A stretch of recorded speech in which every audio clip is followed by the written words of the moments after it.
Now coming back to a bar graph, it is possible that you may choose to put your information down like this rather than the vertical format that we had done previously. So if we go back over here, you can notice that over here what you have done is actually the information shared is the same way, okay? But here what you have done is you've taken the graph to go vertical till 2010. But you can choose to do it the other way also, where you take it from 2010 and you build it till 120. So you say that in 2010, the pieces sold or bought or whatever were till 120. Similarly, in 2015, they went all the way till 300 pieces. And this is how the information got shared. And the same for 2020 to 480, and therefore your third bar.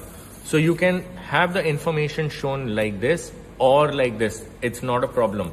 However, whatever you do in the end to share the information, because once you've drawn this, you can't write on top of it. So how do you share that information? That is also very important. That is done through something called legends.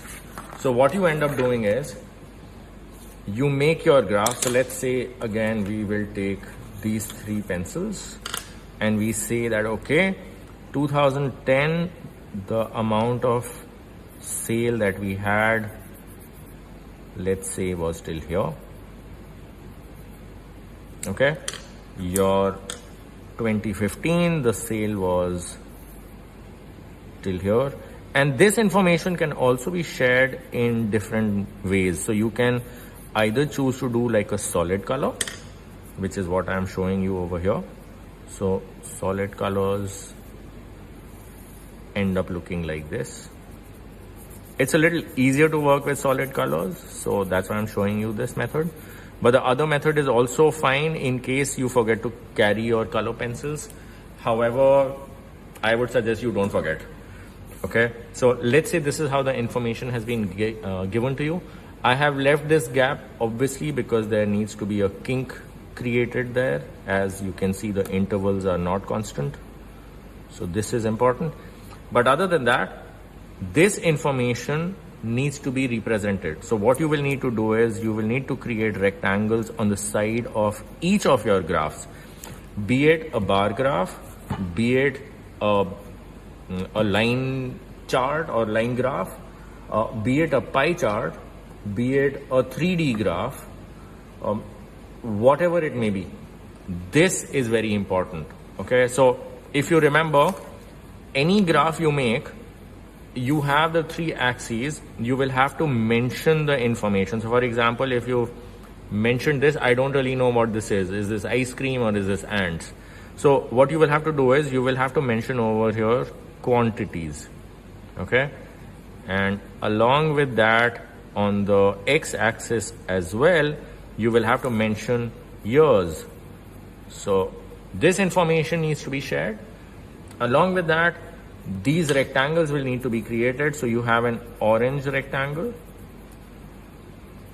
you have a red rectangle, and because I've used the same colors, maybe differently plotted, but by the looks of it, yeah. So here, for example, the blue is for the larger one and here it's for the smaller one. So that is for now okay, but when you do it, you will obviously be making either only this or only that.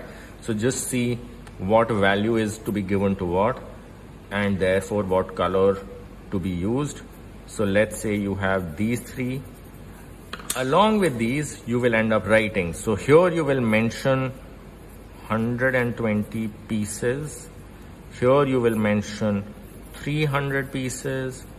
And similarly, here you will mention 480 pieces. This is called either a key, like a KEY, or a legend.